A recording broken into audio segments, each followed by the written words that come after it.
What if your family was cursed to die, and the only thing you could leave behind was the story of how it happened?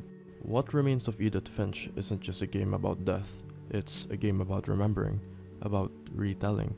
Because if every ending is already written, maybe the only thing that matters is how we tell it.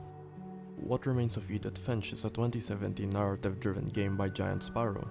You play as Edith, the last surviving member of the Finch family, returning home after many years away. Her mission is simple: tell the story. The house she explores is like a museum of death, each bedroom frozen in time, each door sealed shut, each diary waiting to be opened. And every time she enters a room, we enter a memory, and every time we finish a memory, someone dies.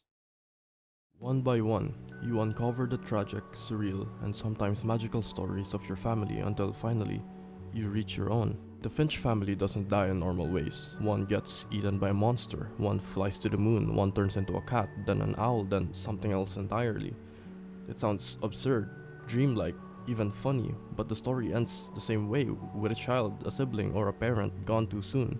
And that's what makes Edith Finch hit so hard.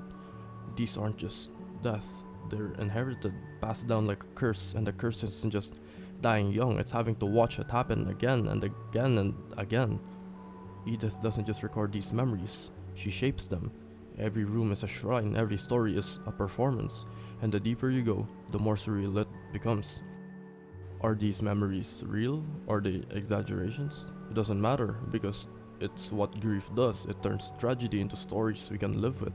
Lewis turns his depression into a fantasy kingdom. Barbara's death becomes a horror comic, and Gregory's drowning becomes a musical. It's not about what actually happened, it's about how the family needed it to feel. And maybe that's the point. When life doesn't make sense, we tell stories, not to escape death, but to make peace with it. In the end, Edith dies too, but not before writing everything down. For her son, a boy who never met his mother but now carries her story.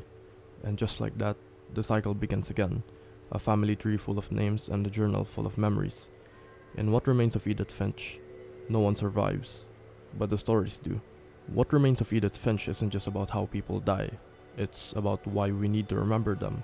These memories are messy, magical, and maybe even false, but they're the only thing that lasts. And in a world where death is guaranteed, maybe memory is the only kind of survival that we get.